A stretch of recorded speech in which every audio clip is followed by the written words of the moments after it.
And we are live. And yes, we're almost in a cave. We are in a basement that I fitted out to kind of hold all of our junk, as my wife kindly puts it.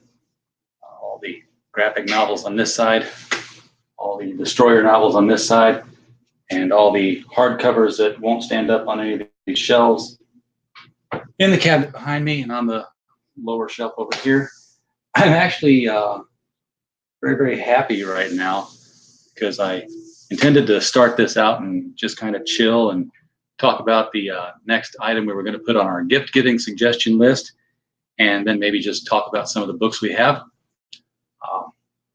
And then I moved some Rubbermaids here because we're still unpacking, even though we moved in here about half a year ago.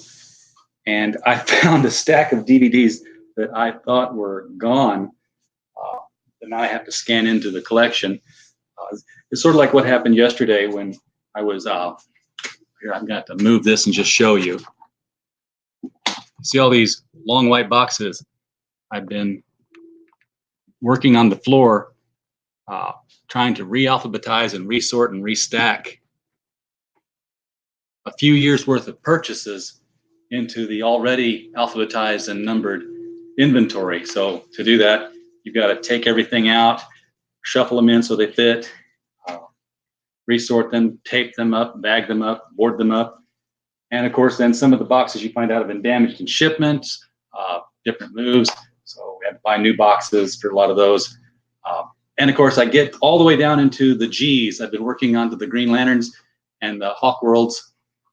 And then I move over to this shelf over here to put some books away, and I lift them up, and underneath them is a stack of comic books about this high, going all the way back into Avengers through Batgirl. So I've got to reshuffle everything up to the point where I am again. And of course, I ran out of backers before I got to that point. So yeah, it's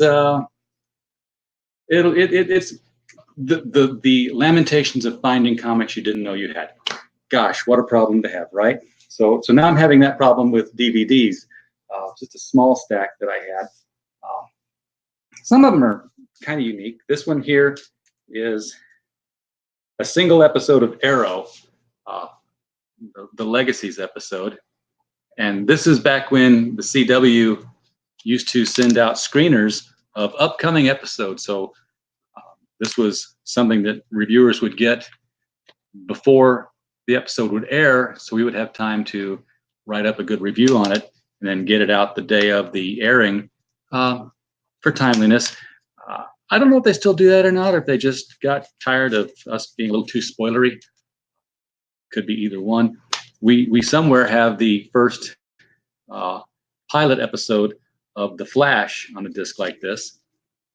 Actually, I think I gave that away to somebody. I hope they're enjoying it because that was a kind of a collector's item. And most of the time when you get screener DVDs, they're just blank label deals. Like this is from Magnolia Pictures. This is Cashback. This was an indie film about a guy who just could stop time and did what a guy could do if he could stop time, which would be to take advantage of the people standing around him. Got a copy of Hating Breitbart, also in paper sleeve. This one is not a promo piece. This is from a friend of mine. Brought from VHS to DVD, Land of the Giants, the unaired pilot episode. So I'm glad to have that back. This is how I received the first season of Agents of S.H.I.E.L.D. Again, this one is a promotional advance release copy. And the same goes for these slightly better packaged discs of Sekirai. So they're probably a little out of order, but I've got the whole run of Sekirai here. One of my few anime collections that I've got. And then I got into the DVDs, and I was glad to see that some of my favorite DVDs had not been lost in the move after all. Got Superman 2, the Donner cut. That was fun to see. Of course, if you've seen Superman 1, you've seen Superman 2, the Donner cut. He uses the same tricks throughout.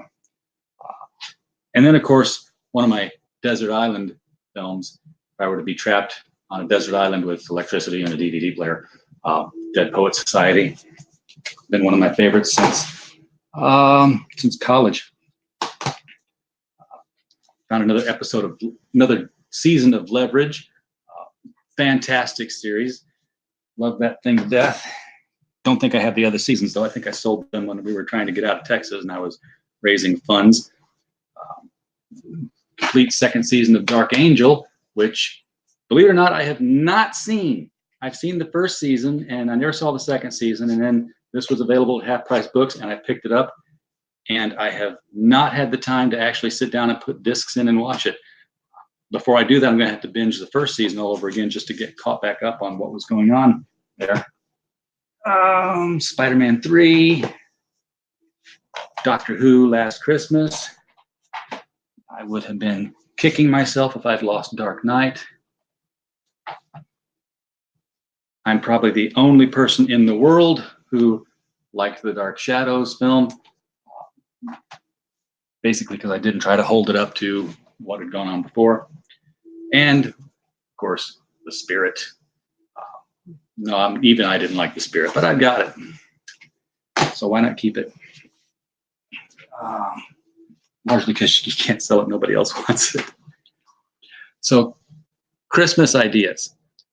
You saw our previous Christmas gift guide, idea guide.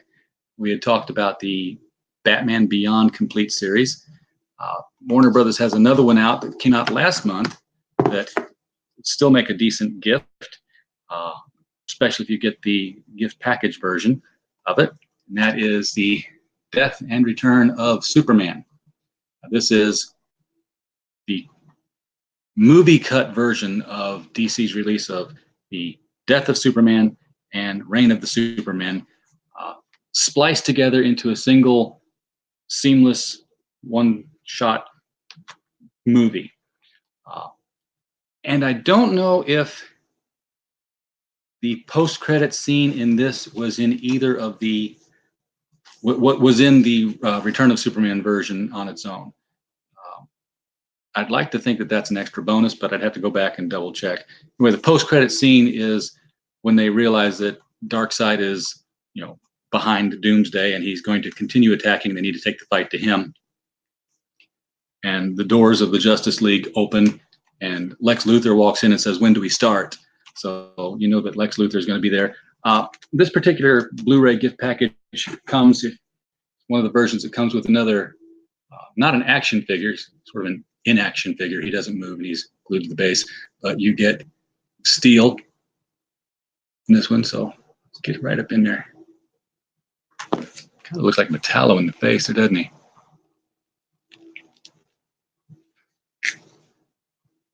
Hey, okay, he looks a lot longer in the face in the camera than he does in real life here.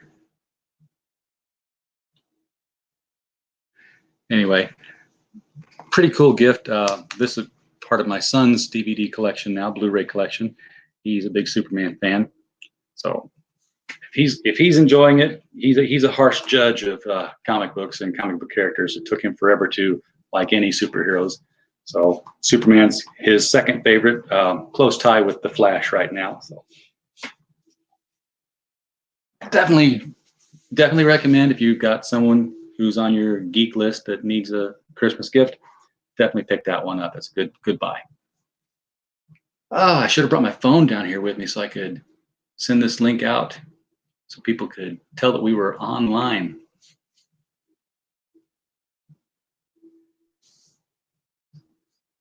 So we were going to talk about some books. Another gift idea, you can see this great big bee on a shield here. That is the logo for Bulletproof. Bulletproof is the first full-length novel from Critical Blast Publishing. The first book from Critical Blast Publishing came out earlier this year in January, and that would, of course, be Gods and Services. This is the proof copy. Yeah, it's got the little bar across the front here to tell people that not the real thing. So don't buy this one. This was a collection of short stories. We did an anthology. And the idea for this one came from an old Tony Randall Burl Ives movie called The Brass Bottle. Now, in The Brass Bottle, Tony Randall buys this very large brass bottle. That's why they didn't call it, the Golden Urn. And he cleans it up, of course, and it's an antique. And out pops Burl Ives in a puff of smoke, the literal genie in a bottle. And because he's been freed, he is obligated to make Tony Randall's life better because he serves him now. Tony Randall doesn't want it. It's the whole trope that drove things like Bewitched and I Dream of Jeannie, where, the magical person wanting always to help you, and what they're always doing is sort of complicating your life. Interesting side note, Tony Randall's girlfriend in this film is played by Barbara Eden. And this was prior to I Dream of Jeannie. In fact, it inspired the concept of I Dream of Jeannie. That and, of course, the success of Bewitched that was going on at the time. They saw her in the film. They got the idea from The Brass Bottle. They said, okay, we can't do a witch. How about we do a genie? And I Dream of Jeannie was born. Anyway, this kind of carries off from that. There's it's a magical shop. It appears here and there. It disappears on a whim. You'll never find it a second time. Good luck with returns. And it's got a sign in the window that says goods and services, little letterboard sign. And one of the O's has fallen off the way that, letterboards happen to do. Dark Admiral March Hare. Hi, thanks for popping in here. We're just sitting around chatting about books and DVDs and what have you. I've gone through a stack of DVDs that I found that I thought were lost as we unpacked, so I've got to re-record those. And we're talking about Gods and Services, the first book from Critical Blast, as a sort of a lead into talking about Bulletproof, which just released this past week. So anyway, yeah, the store's got the letterboard sign up that says goods and services. And like I said, if you've ever seen one of these letterboard signs, there's always a letter falling off of it. In this case, it happens to be one of the O's. So it actually reads Gods and Services. And appropriately enough, that's not a typo, because whatever you buy in the store has a ancient god attached to it. And that god is then obligated to make your life better. We had several different writers contribute to this. A lot of them are new voices that, this is their first publication. And because we've been fortunate enough to work with other writers through Critical Blast doing book reviews, we had people who were friends of ours that were willing to help us out for the cost that we were paying. So, we've got Michael Tierney has contributed to this, David J. Peterson, who's done the Angst series. And just to give you an idea of what that looks like,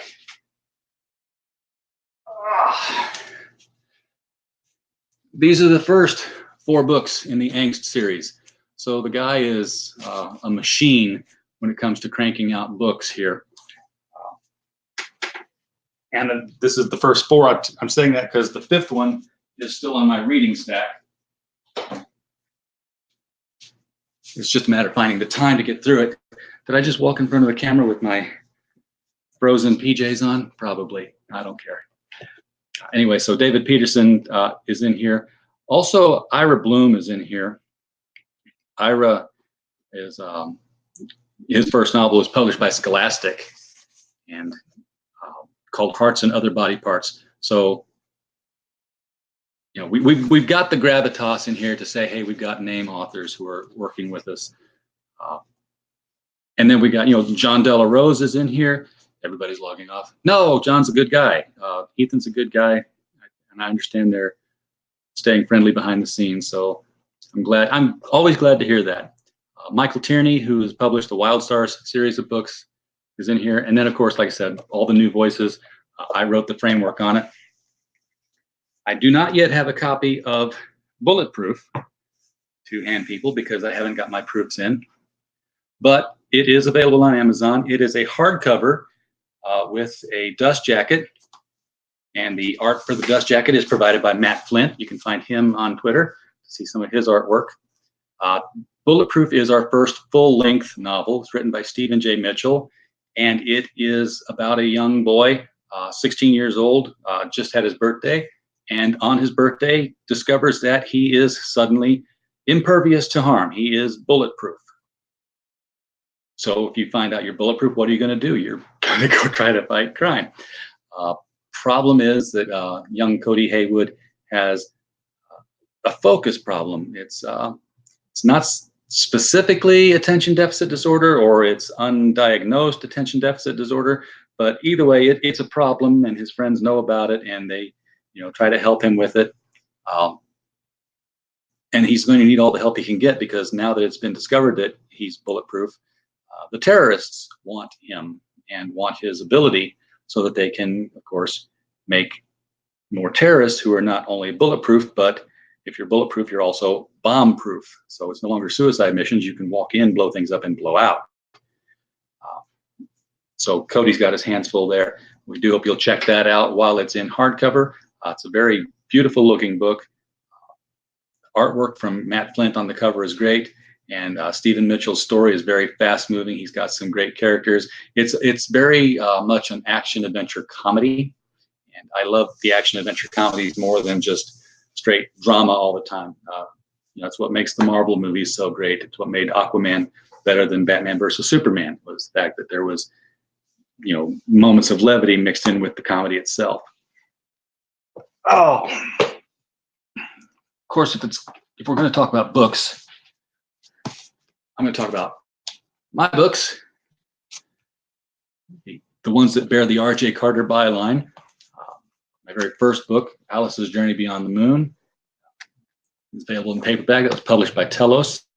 It is the third Alice book in the Alice in Wonderland series. It's written as though Lewis Carroll had done the writing on it, and to give it verisimilitude, it has footnotes out to the side which explain what was really going on, why Lewis Carroll was writing what he wrote. Second book from Telos, sold out. It's hard to find copies of this now. This is Time Hunter. This one is The Sideways Door. The Time Hunter series of stories was a branch off of the Doctor Who franchise. And to understand it, you have to understand how copyright law works in Great Britain, which is that if you create a character, even if you're playing in somebody else's sandbox, you own that character. Telos had at the time the rights to do the Doctor Who novelizations and adventures, and the BBC decided they were going to start making new shows again, so they were not going to renew the license. Telos said, okay, great, it's fine. And their last Doctor Who novel, they created these characters of Honoré Lechasseur and Emily Blandish, who were sort of the Wonder Twins of time travel. If they were working in concert with each other, he could see a timeline, she could navigate to it. So together they were navigation and propulsion, so to speak. They would go to different times and solve mysteries and fix things. In this particular one, I wanted to explore the fact that he was a guy named Honoré Lechasseur living in post-war London, a black man from America. So I said, well, if he's made a big deal out of making his accent British, what was his accent before? Well, if his name's Honoré Lechasseur, he was probably Creole. And I built a backstory for him set in Louisiana, and the death of his mother at the hands of the Royal Street vampires, which were a real thing. You might want to give that a Google. So those were the first two books that I had done. This was, by the way, written in concert with Troy Reiser, at Troy Reiser, if you want to follow him. He's very erudite and well-spoken person with some very concrete ideas about the way things ought to be, and I usually agree with him. Where can you find Gods and Services? Amazon. Amazon has Gods and Services. Barnes & Noble has Gods and Services, but not on the shelf. You'll have to order on their site. If you're having trouble looking it up, which I completely understand, because Gods and Services is, you'll get a lot of hits back before you'll get our hits back. Look up, I'll tell you what, the thing that's easier to find is my latest book. Not that I'm trying to direct you here, I'm trying to give you a path to Gods and Services, trust me. The Destroyer, Monumental Terror. This is the Remo Williams series. If you look up The Destroyer, Monumental Terror, that will pull up right away. Then it will have my name, R.J. Carter, there. If you click my name, that will take you to my author page, and you'll see all the books listed there. Gods and Services will be under that. You can click from there and you'll get right to it. And speaking of the Destroyer, that's where I am today. That's what all these books are. This one is an anthology that came out several years back called More Blood. It was basically a call for fans of the series to turn in their takes on the Destroyer universe and Remo Williams and Master Chun. And I wanted to have some fun with it. I'd just been recently introduced to the Destroyer, believe it or not. I was not a longtime fan. So I looked into some of the villains and the interplay of the characters. I turned in this little novella called Fool's Paradise by R.J. Carter. Yay, that's me. This is my first big-time real appearance with a franchise. And what I did with it was I had Remo and Chun solving a rather chaotic murder spree set in a very gothic section of New York, protected by a vigilante who likes to dress up like Dracula and drives a souped-up car and answers to a signal that the commissioner lights up. It's very de-trademarked fan fiction kind of thing. It wasn't fan fiction, but you get the idea. I wanted to team up Remo and Batman just to see what would happen, make them play off each other. Basically playing with the idea that Batman had Sinanju training as part of his sojourn as Bruce Wayne for his craft. Anyway, this was accepted into the anthology, and what followed was a call from the publishers asking, telling me that they thought I had the voice for Remo and Chun down well, and would I like to take a hand at the series. So after much soul searching and 5 minutes of squealing, I said absolutely. And that is where these all came into being. My first Destroyer novel being Bully Pulpit, that's Destroyer number 151, which involves a Tesla-based theory plot to destroy the world. And there's a villain who has a very good reason for wanting to destroy the world, other than the fact that, some crazy person just wants to end it all. He's actually doing it for good reasons. At least in his mind, they're good reasons. Second book featured Mr. Gordon's, the android who's a shapeshifter. That's Continental Divide. And this is set during the election season, so you get to see two presidential candidates square off against each other and trade barbs, and also participate in trying to pin the blame for the bridge collapses going on in our country on each other and on each other's policies. There's actually a third reason why it's all happening, and of course, Remo and Chun have to figure it all out before we have the world's biggest traffic snarl up, because somebody is basically blowing up all the bridges along the Mississippi River, and ostensibly the reason they're doing it is so that they can make money on air freight, more money on their air freight business. But there's a hidden reason for it that it's a cover for something else, and that they're trying to keep Remo and Chun busy, which of course means that somebody's behind it who knows who Remo and Chun are, which is telling if you're a fan of the series, as nobody knows who they are. They don't know they exist. And then this one just came out a couple of weeks ago. This is Monumental Terror. This one takes a look into the battles that were going on when I started writing this, with all the Confederate monuments being protested, one side wanting to keep them up, one side wanting to tear them down.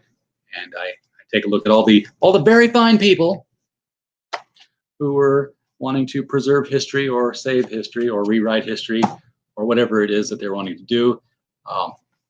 In this particular instance, they're wanting to use it as the cover for an assassination plot, as well as light a powder keg to keep the country at odds with each other, so that they'll get so tired of the Constitution and the Bill of Rights, so tired of free speech being used to protect the most vile things, so tired of the Second Amendment being used to protect guns after more school shootings, so tired of the Third Amendment being used to allow soldiers to stay in house. No, that doesn't really happen, does it, anymore?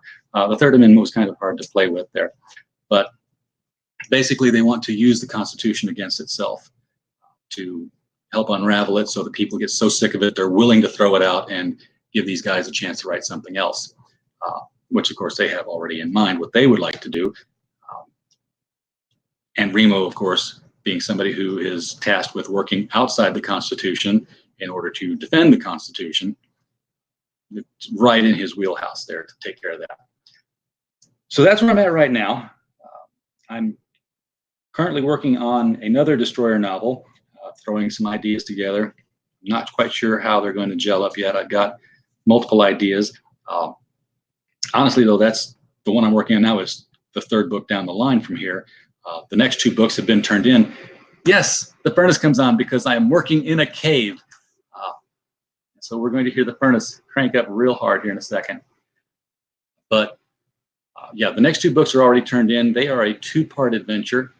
And they're going to deal with this, the Justice Moon, which has been impacting Remo the last couple of books. And that goes all the way back to book number 3 in the early 1970s, Chinese Puzzle, where that is referenced, and then it's never touched again. It's one of the things I love to do is just read all the old books and find a dangling plot thread that Warren Murphy and Richard Sapir just kind of threw out there and did nothing with, and find a reason to reuse it. So that's what I've done with that. We'll see how the edits come out on that. It hasn't come back to me yet for re-editing. I'm sure it will. There's going to be a lot of cleanup to do in that yet, and it's all first draft. And then, of course, we are going to start reading, start advertising that we're reading. We're actually reading now if people want to send it in to our website. We are reading for our next anthology called The Devil You Know, and this is going to be short stories featuring people's encounters with the devil. Whether they ran into him at a bar and had a beer, or they were desperate enough and he shows up with a contract. Whatever you want to do with the devil, write it down and tell a story about it and share it with us. You just go to criticalblast.com and scroll down to the bottom of the page. You'll see the publishing link.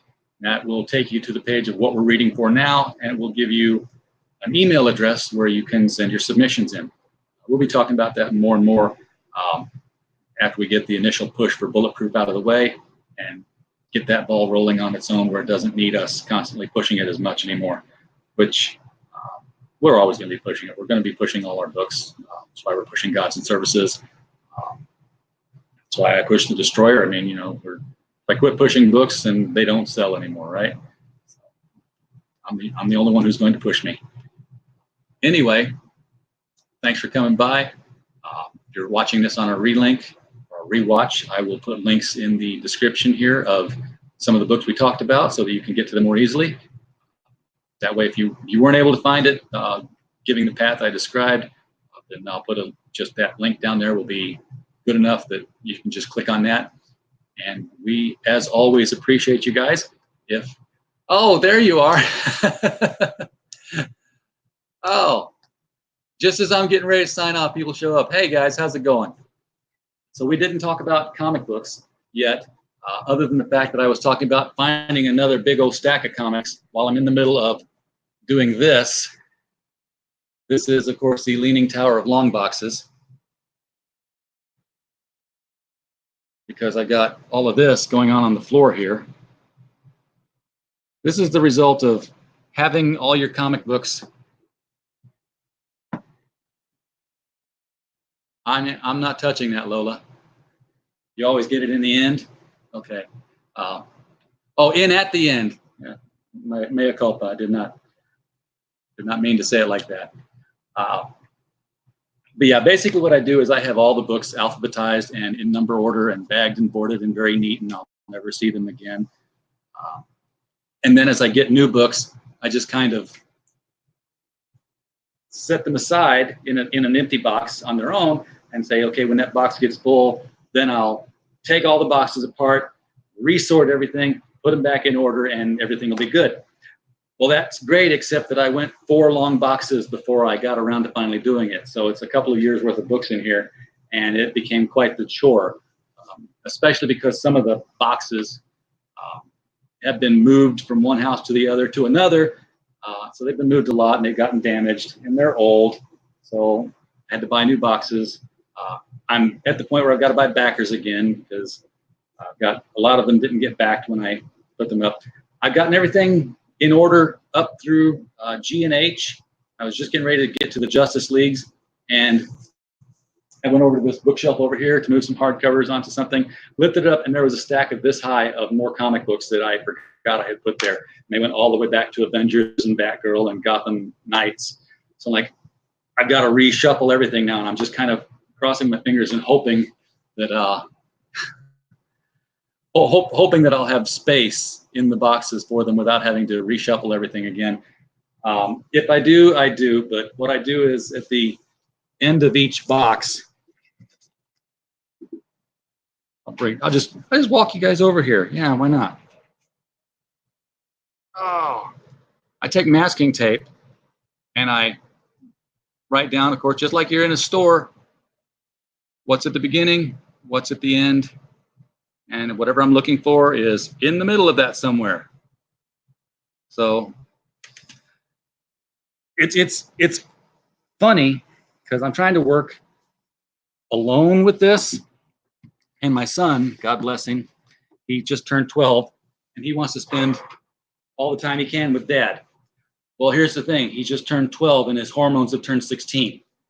So he's always walking in at just the right moment and seeing the books that he wants to read. So I'm telling my wife, I'm like, you won't believe this kid's supernatural ability at this. I mean, I'm in the C's and going into the D's, and he doesn't walk in when I'm putting away Cyberforce. He doesn't walk in when I'm putting away Cyborg. He doesn't walk in when I'm putting away Cyborg or Cyberfrog. No, he waits until I'm getting to the D's and I'm putting away Darkchild and Dawn. That's when he comes in.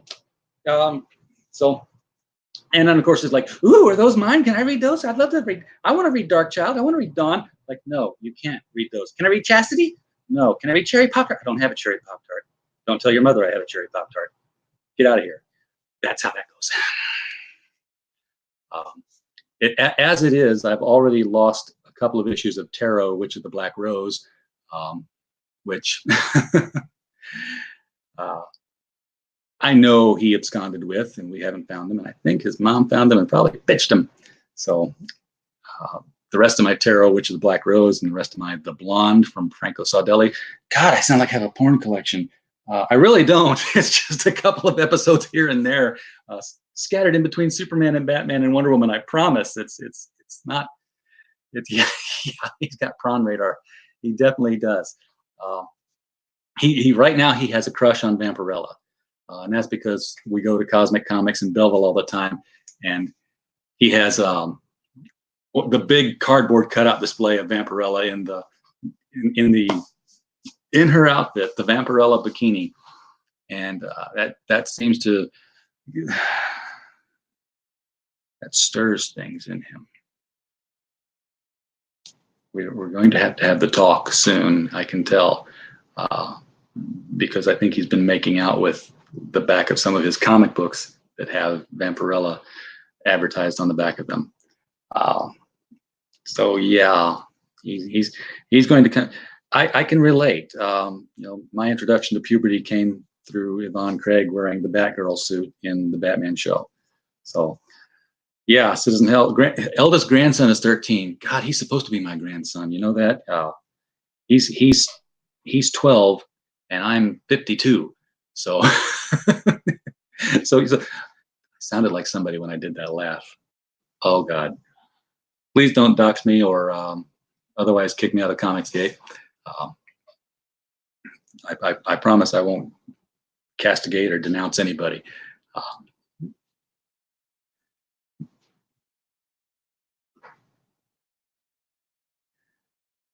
Heavy metal. That was wow. Grandpa 34. Okay, well, more power to you, man. God bless. The grandkids are, I hear, easier than your own kids because you're not responsible for them. you can send them home. I can't send this one home. He's already there. He likes to come into this cave too, and just when I'm not home, start. Yeah, you've seen the comic book pile. Well, walk you over here. We'll start with the wire rack bookshelf. This is probably an awful picture. Just some of the hardcovers, and of course the sign from one of the book signings. And then of course there's the superhero stuff. And he doesn't know why he can't just open them. Oh, he's been funny too. He's turned them all upside down on me. Yeah, see, that's how I know he's been in here, because he does stuff.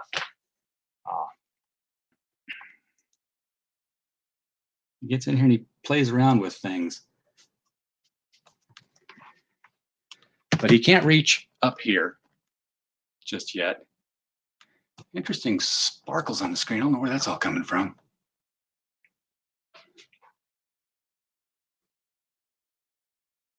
It's probably just the way I'm looking at the sideways onto the monitor.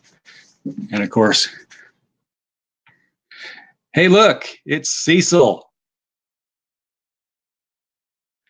Yes. By the way, that Cecil, his head is taped on because my son took him and knocked his head off. So that happened. My Al Bigley Batgirl print is up there. And if I'm really lucky, okay, yes, this has been cleaned up. It's been cleaned up because he's taken things. I used to have a Hallmark Wonder Woman figure here from, gosh, 20 years ago, maybe more. I am sorry for all your eardrums. I just dropped my microphone onto the floor. Anyway, I've got the Hallmark Wonder Woman figurine where she's got her arms up over her head like this and standing there with the lasso at the side. That is, I love that. If you like Batgirl, let me take you deeper into my Batgirl fetish. Nice thing about having everything in a box is that it's all right here. So this is original artwork from an artist named Jamie Fay. These are all small-time conventions I've gone to and run into people. This one is a print from someone named Vazana.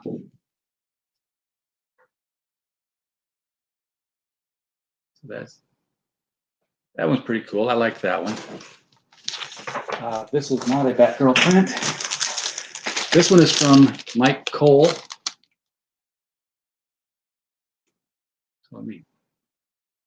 And he actually has two more in here that I purchased from him because it was like a deal, like $5 a piece, 3 for $10 or something like that. I've got this Catwoman print that he did as well, and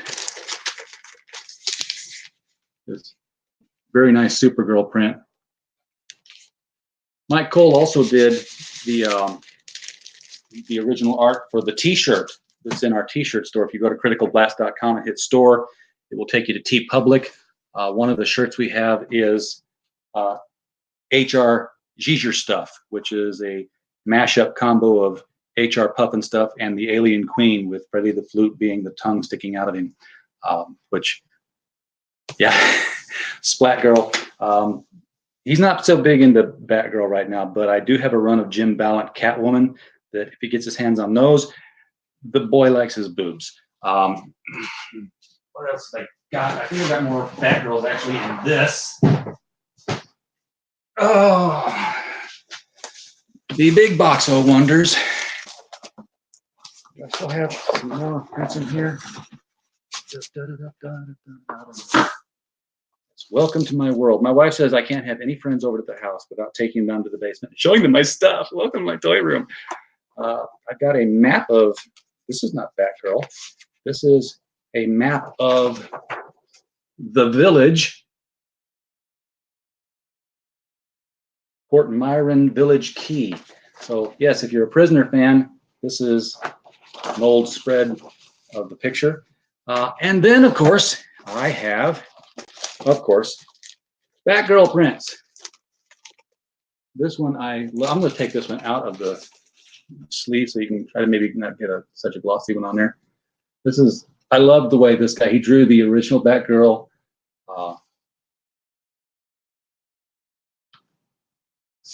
Sitting like that. He also did, this one's not a Batgirl, but it's a very, very cool Barry Allen, the Flash.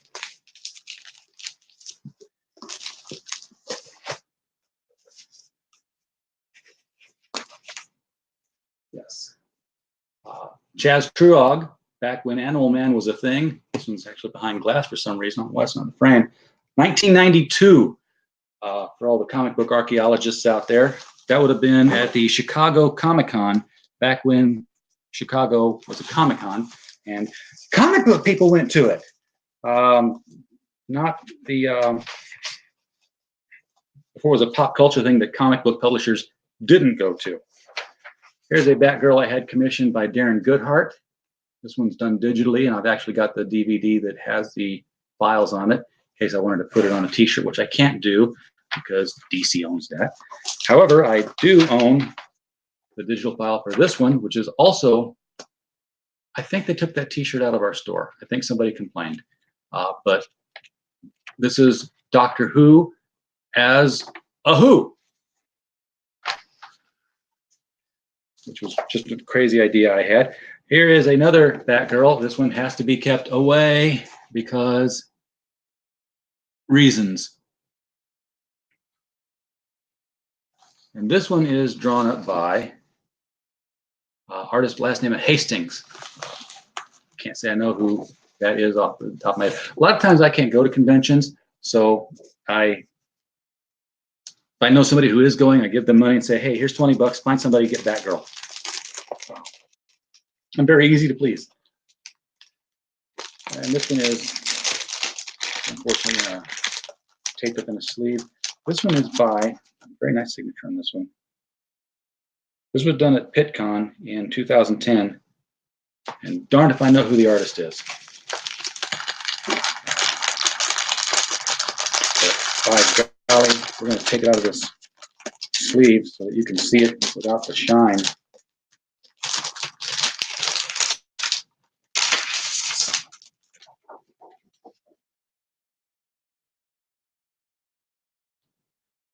The wind is blowing that cape right away from the trunk there. Yeah, I didn't mind them on her either, except in the movie. No, actually, in the movie, she was the only one who didn't have them. What was the deal with that? Don't get it. Okay, I don't think there's any more Batgirl in here. The rest of it now, we're into weird stuff. I mean, if you want the Italian magazine of, Spider-Man's first movie, that's in here. I had a friend who went to Italy and they just saw that and bought it for me because they thought of me. It's nice to have friends think of you. Back when they used to release portfolios of comic book companies, of comic book stuff, this one's been water damaged on the cover, but not on the panels. So I got some. What do I got in here? I've got a Legion plate signed by Steve Lytle. There, Steve Lytle.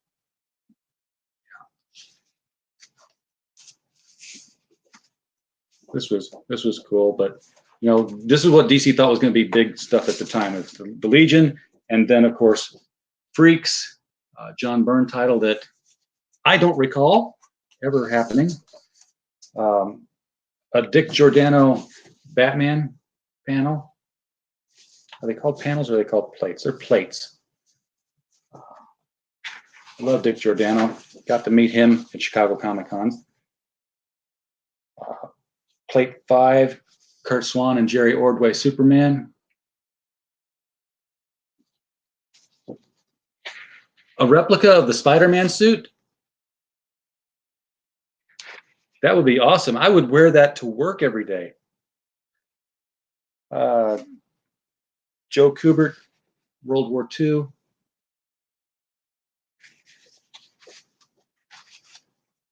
Oh, Jose Luis Garcia Lopez, Jonah Hex. Man, I read the hell out of Jonah Hex when it was a series like that, and then they can't. I don't know what it is with DC. They can't recapture the lightning in the bottle they had in the 70s and the 80s. I mean, they can't make Jonah Hex be Jonah Hex again. They can't make Sergeant Rock be Sergeant Rock again. They certainly can't do horror anthologies like House of Secrets and Ghosts and House of Mystery.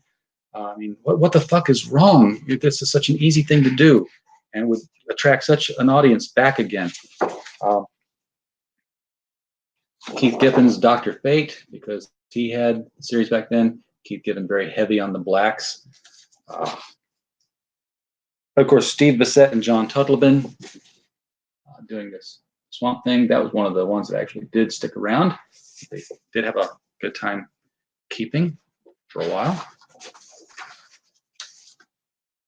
Brian Bolland, the Arthurian era. So we've got Silent Night and the Demon and some Camelot going on in there. I think the Demon's underneath there. Yeah. Yeah, culture wars do suck. They suck the life right out of fun, and the fun right out of life. And George Perez was doing Wonder Woman at the time, so enjoy.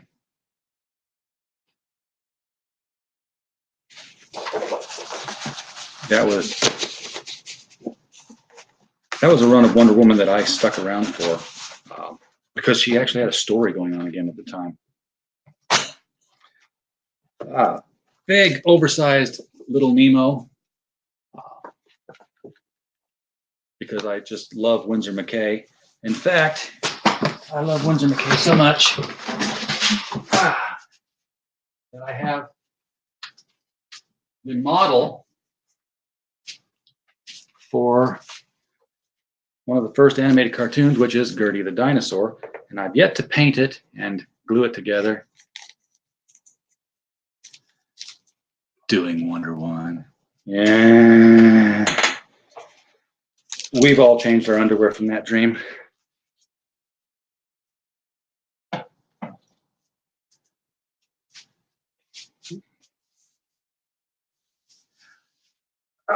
More panels in here.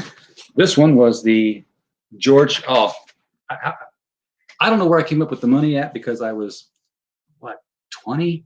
And, well, I know where I came up with the money at. I basically put my comic budget together before I put my grocery budget together and said, this is what I got to spend on comics.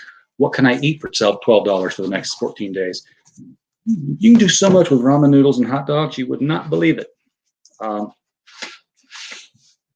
Let's take a look at these plates, because this is George Perez, and it's it's going to be good. This was from the series A Lonely Place of Dying. God, I wish. I'm going to get him in close and then I'll pull him out so you can see the length. But his new Teen Titans was iconic. That was just awesome stuff.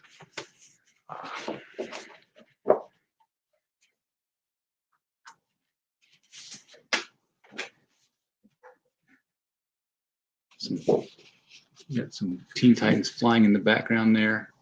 And then, of course, you got Batman and Nightwing busting through glass. This was the stuff. These are all worthy being framed. Every single freaking one of them. We have some Robin origin going on here.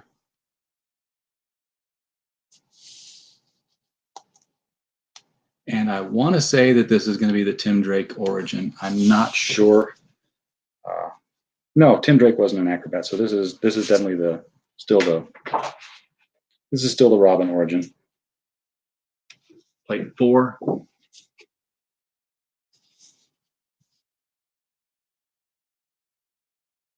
Get that centered in there. These guys, Jorge's details were inimitable. I've got another Batman and Robin diving into action into a hail of gunfire. And what I want to draw your attention to is the windows. Imagine drawing all those windows. That's not zip tone. You know, he hand draw each of these things. And if you think that was a level of detail too crazy, then he draws rain.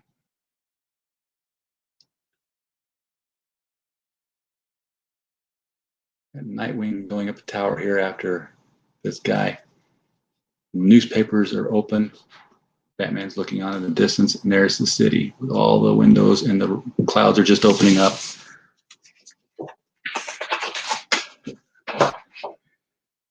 Plate 7 here is your classic Batman on a gargoyle. As you can see, he's in somebody's sights, probably Deadshot's. Remember when Deadshot used to be a trick gun artist who didn't shoot you to kill you? He shot the chandelier to fall on the rubber ball to bounce into the light switch to affect the electrical cord that would fall down and electrocute you. That's what Deadshot used to do. Not, I can shoot you square between the eyes, because that was too damn easy. Batman and Two-Face with Dick giving up the Robin costume. Not sure if that's Jason Todd or Tim Drake in the background there. Again, what's the year on this? That would tell me what I need to know. Okay, Jason Todd, because it's 1989. Yeah. I don't think Tim Drake was 1989, was he? No, couldn't have been. Because it was 91 when Jason Todd was killed. Or 90. They're using the new costume. And then I think this one was not used for a cover, but this is just one of those crazy Joker balloon deals. Batman hanging on the side of a hot air balloon. Robin hanging onto the basket, and the Joker being the Joker.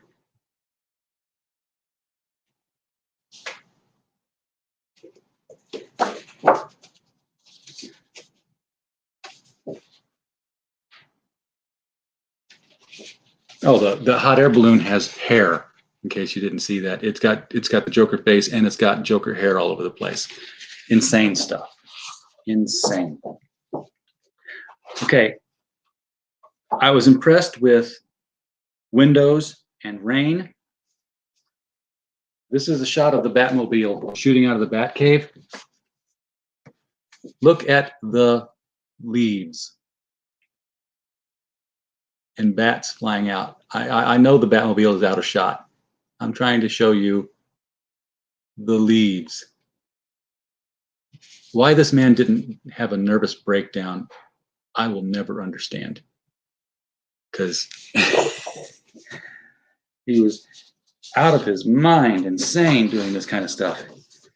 And finally, the last panel in this one is Batman and Robin swinging in front of the bat signal, in front of about 8 bajillion individual windows, none of them all the same size. And a rare moment, Batman is smiling.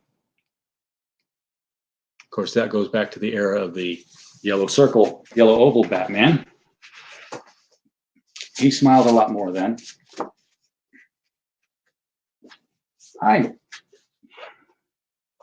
That's another thing another old man gripe that I talk about comic books. I miss when Batman was a detective instead of, God knows what he is right now. Whipped. That's what he is right now. I didn't say that. Yeah, I did. Another portfolio. This one's another Batman portfolio done by Michael Zeck, who I haven't seen any work from in a long, long time. Now, this would have been for the KG Beast series, I believe. See if my memory's correct in a second here. There's Mike Zeck, Batman leaping down from the sky. This one has fewer plates in it.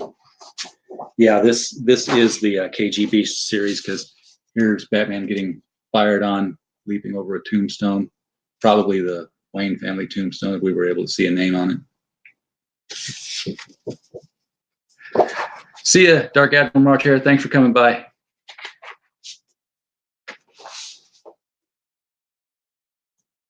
And then here's Batman coming up on the top of the roof and being shocked. Oh my God, you're huge. What are you? You're the KG Beast. You've got my rope in your hands. What have I gotten into here? So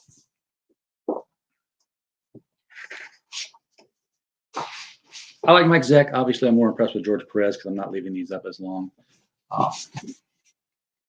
Another kind of a cool cover, Batman in the sewers, prowling around for clues, and KG Beast in the background as a figurehead overlay.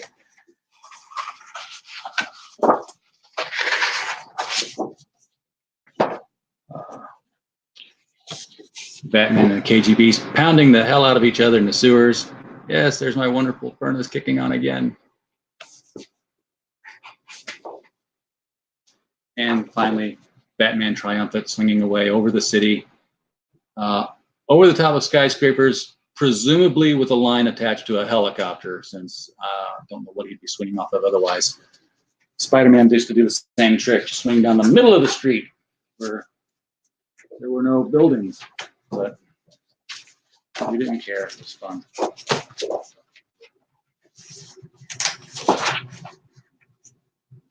And if you're all going to stick around, I'll go ahead and get the last portfolio out since I've got the box open here. Has anybody seen this? Because I've not seen this in stores for a very, very, very long time. This was bought when Watchmen was still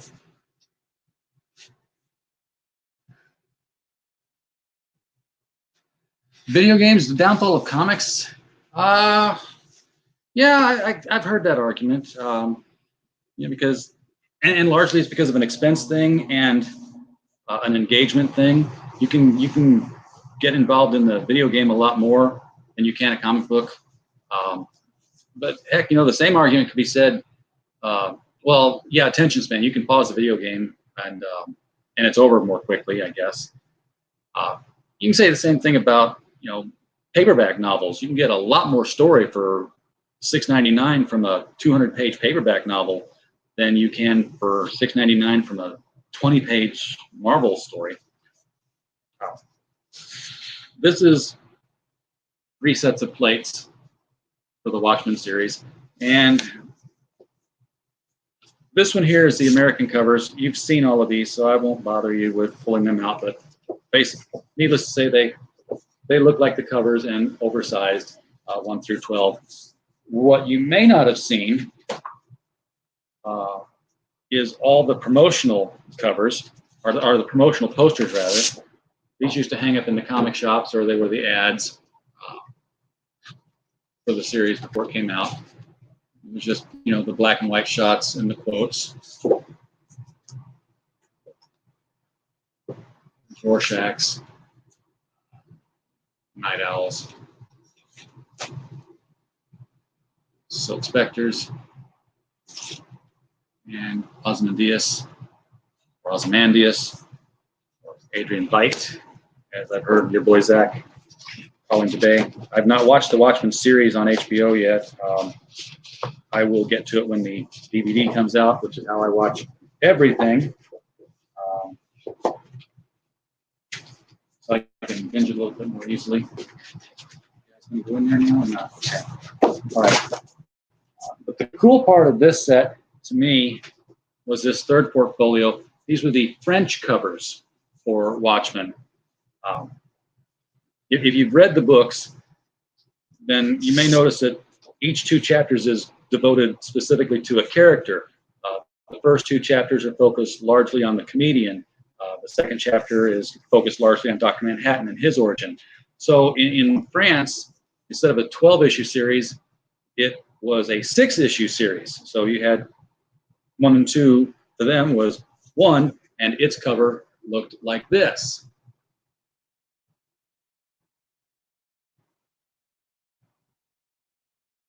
And of course, it was all about the comedian. Um,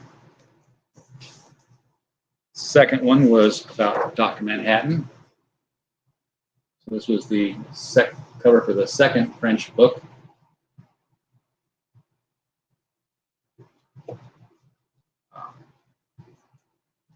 4 and 5 were devoted to Rorschach.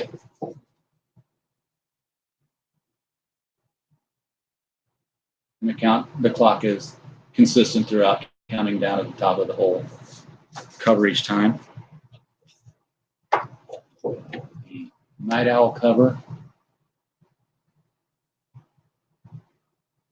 I apologize for any glare, but I'm working with an overhead bulb, the kind you would get in any Chinese prison.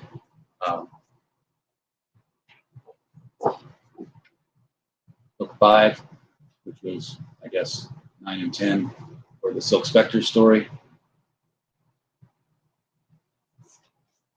And then Midnight itself, last 2 books for Adrian Veidt.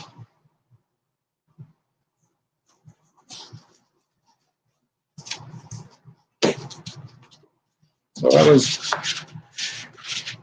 thank you for the excuse to get these out again. That's the thing. That's why I don't buy them anymore, because obviously they're not framed, they're not hanging up. They are in their original folder, in a slipcase somewhere, in a box, in a Rubbermaid, in a basement, under a sign that says "Beware the Leopard," completely next to the disused lavatory. Stick them all back in here, including the Batgirls. Put the Batgirls back where they belong. Just for grins, we'll go ahead and, because I know y'all want it again. By the way, it's a red bat and red gloves, and this is way before Kate Kane. So, yeah, nice pumps. Those are some FMPs on her.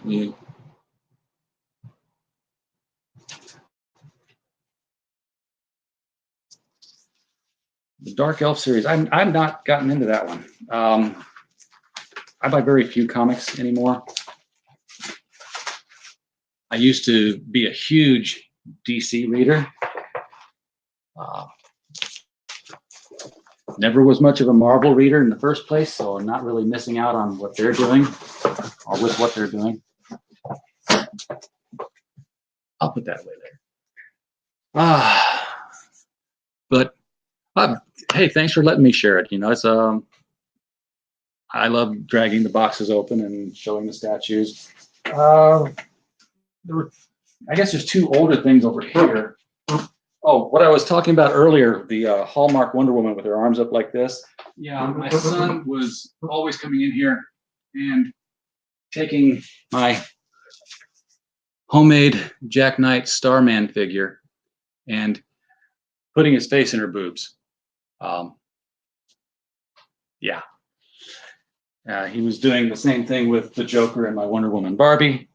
Yeah, I have a Barbie. My wife doesn't care for that either. But it's the only one I got, and it is Wonder Woman. So there's that. The Starman figure, this goes back to the days before DC created an action figure for everybody they owned. And there was a hobby phase for a while for garage action figure characters, where you would just go buy action figures and pop the heads off, switch things around, cut out plastic, make super sculpey, and do something new with them. So I ended up doing that with the Starman characters. You just saw the Jack Knight one I made from a Superboy figure. They're falling apart in my lap. God help me. Put your cape back on, Ted. This is the Ted Knight figure that I made. This is out of a Bruce Wayne with some super sculpey, and I cut the little fin out of another piece of plastic. I think this cosmic rod is actually the business end of a kryptonite bolt from another Superman figure, and then I cut plastic out for his holster. Well, Bianca, thanks for stopping by. We are chatting about everything and anything as I just reach behind me and pull random junk off my shelf. That's the Ted Knight figure. Then there was the Sandra Knight figure. And if you're an action figure collector, why don't I give you guys about 30 seconds to try to figure out who the base for this one was.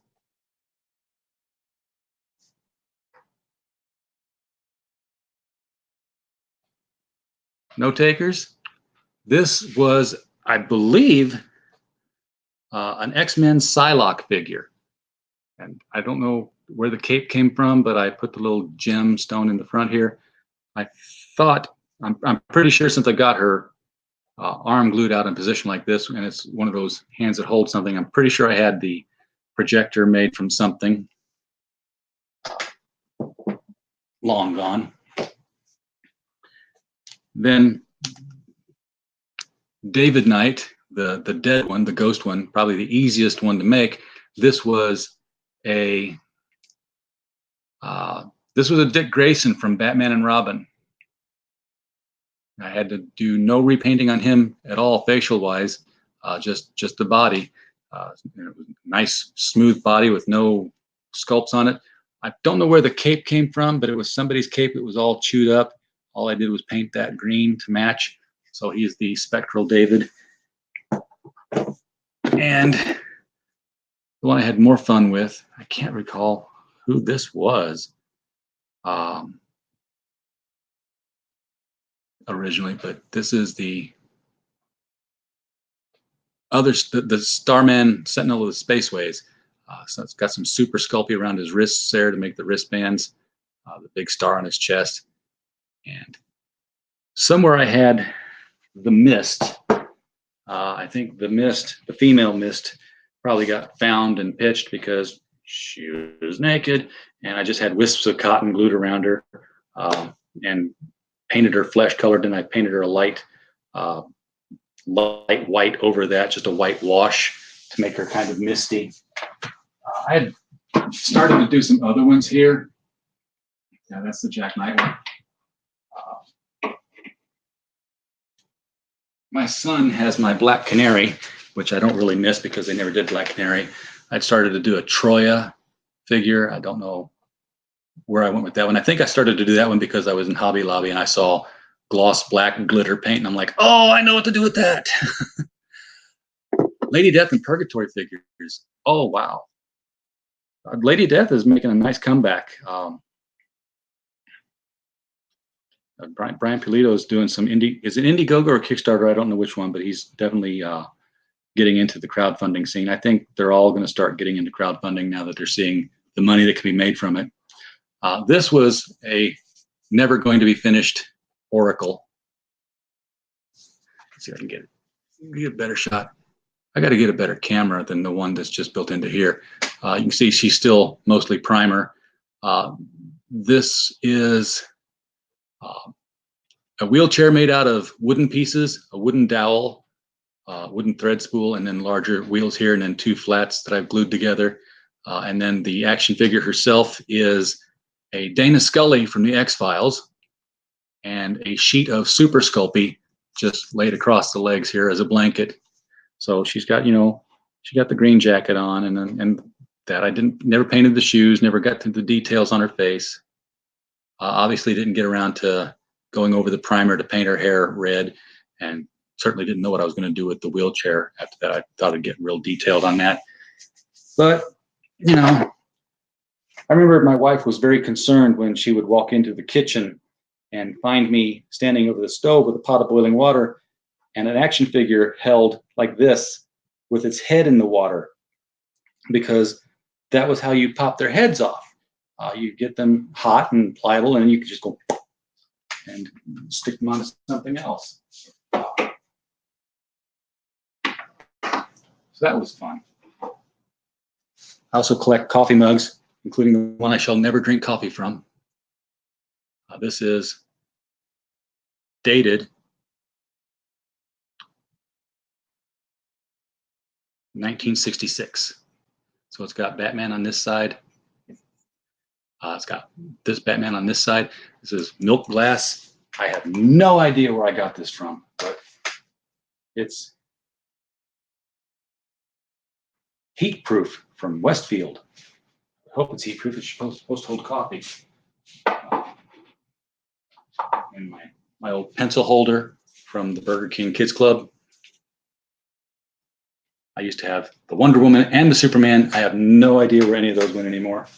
And yes, I am mooning you with my frozen sleep pants.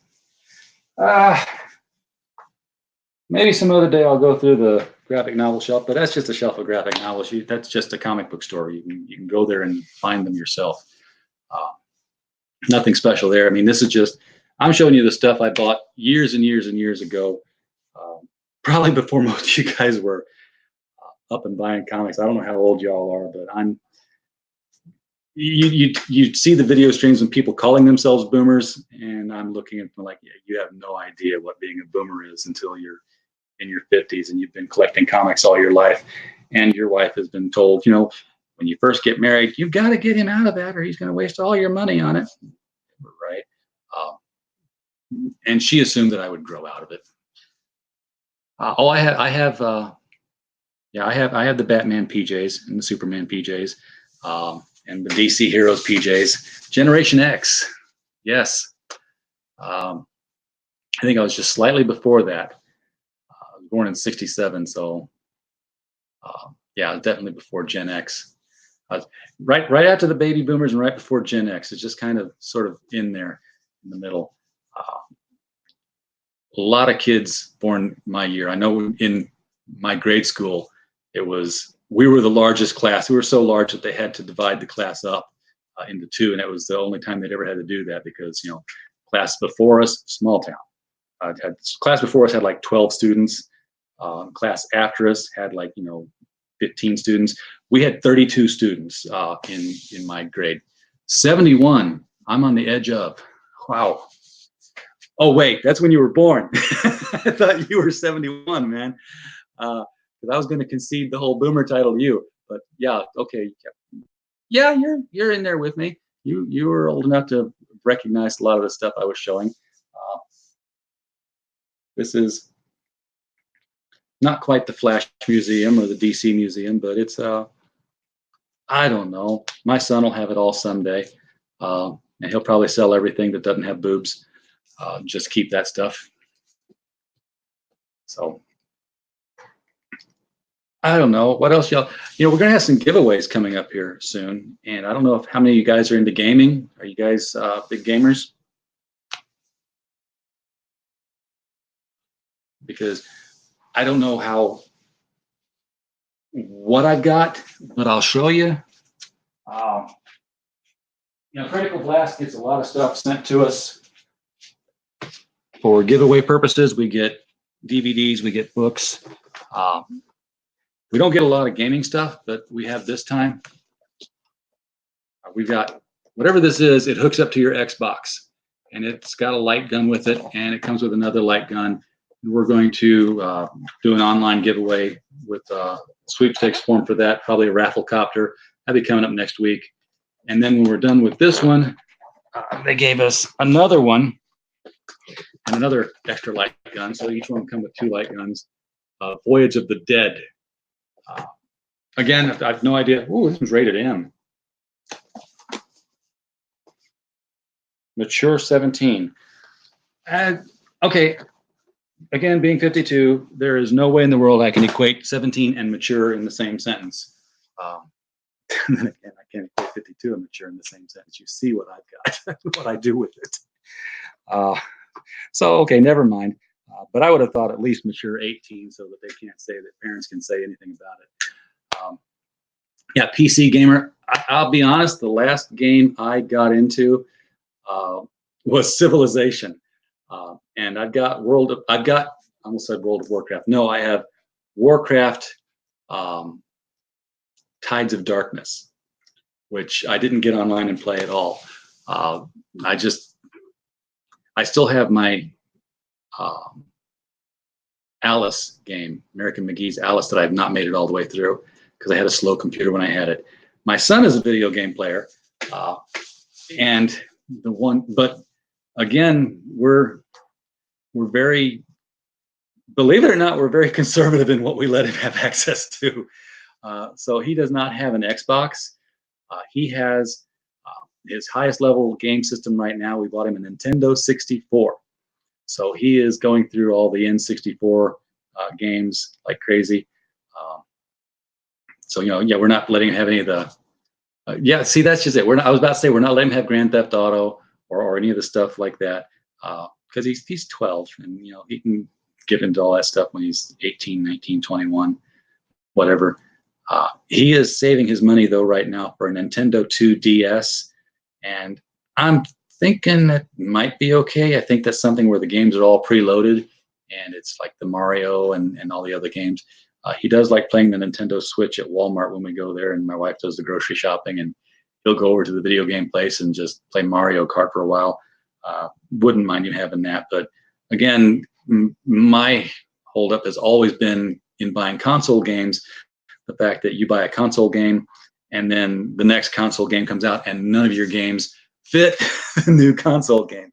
So it's like, well, this is a big collection now that I got to put aside to play the new games on this. And at least with PC games, if I buy a new PC, my old games, for the most part, worked on them. I might have to put an emulator on it or slow it down some.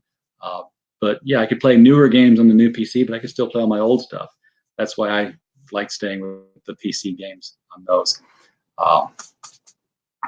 I have heard that the new PlayStation is going to be backward compatible to all generations.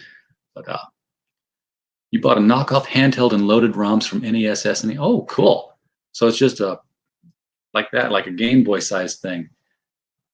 I would like that. Now we are going to get him a new television for he has a kid cave. He's too old to have a playroom now. It's a kid cave. And he's got a DVD player in there, but his television in there is a tube television. Now, for all you younger people out there, this is a television that actually is about as deep as it is wide because it has a picture tube in it, not a flat screen. Pat K3, I'll take a look at that. I'm always interested in things that keep him active, and the only things that keep him active are video games and Legos. He's very creative with the Lego sets. In fact, he built something today with rubber bands and Legos, so it's got suspension, some car that he's actually got shocks, and I'm like, that's pretty damn cool. I've never built anything more than a square house with a flat roof on it. That's all I can do. But yeah, we're getting him a little flat screen television, cheapo deal, with an HDMI cable, so we'll be able to hook the Blu-ray player into it. He's got all these Blu-rays. This is the one he got for his birthday, and I was just putting it up earlier as part of our gift guide. It'll be in our annual gift guide article that we publish right after Thanksgiving. That's the one that comes with the steel figurine, the in-action figure, because it doesn't move. There's no articulation to it at all. It just stands there. Thank you. I appreciate it. You can send that to me in email, or you can DM it to me on the Critical Blast Twitter site. That'd be very cool. I appreciate it. But yeah, the Death and Return of Superman, he got that. I'm kind of digging the DC animated universe stuff. Finally, it took a while to grow on me because I don't know. I'm funny where I like things to stay the same. So when they do things like the Judas Contract, I wanted to see the Judas Contract that I read when I was growing up, and not made to fit the new DC animated universe mythos where Damian is Robin and they had to change the roster up. But I got used to it. I'm liking what they're doing more and more with it now. I don't like that it's so much R-rated stuff. Now, I don't know what the Death and Return of Superman is rated. It's rated PG-13, which, you know, he's 12. I can deal with that. But I know that if my wife walks in on him watching this and it's just started up and Maggie Sawyer is driving the car to the scene of whatever crime's going on and she's calling these criminals assholes, that's going to raise eyebrows, and I'm going to have some splaining to do about what I'm letting him watch. Anyway, I probably rambled on enough here. Isn't it nice to come to a live stream and I don't have to beg for super chats because you couldn't if you wanted to? See, there's something to be said about us under 1K subscriber base live streamers. We just do it for the love. So yeah, if you haven't subscribed already, let me go into chill mode here. Please go ahead and click the subscribe button. Hit the bell for notifications. Isn't that how the mantra goes? And you know, follow us on Twitter. That's probably how you found us. Probably saw a notification there. If you like this sort of thing, hey there. Case of the no wait, I have nothing. I've got no IGGs. I have no catchphrases. Go to Walmart. Jeez. Go to Amazon and look up Gods and Services. Look up Bulletproof, our new YA novel featuring young Cody Haywood, written by Stephen Mitchell. If you go to Amazon, just look for Bulletproof Stephen Mitchell, and it will take you right to it. Otherwise, you're going to see all these diet books and things that will make you bulletproof. Again, Gods and Services. The best way to find Gods and Services, our first anthology from January, is to look up my latest book, The Destroyer, Monumental Terror. Click on the author name and it will take you to my author page, and there you'll be able to find Critical Blast, Gods and Services. A lot of great short stories in there. Again, thank you guys so much for coming by. I was going to cut this out a lot earlier, and then all of a sudden people showed up. We'll have to do this more often. We try to do a live stream once a month, usually the first Sunday of the month, which has already passed, from Cosmic Comics, where we talk about comic book related stuff. We're going to try and do it this Saturday because Cosmic Comics has shifted their hours and they no longer open on Sundays. We're going to try and get there Saturday and have a session dedicated to Lou Scheimer and Filmation, just kind of talk about all the Saturday morning cartoons we grew up with. Anyway, thank you everybody for coming by. We're going to close this out and we'll do this again soon.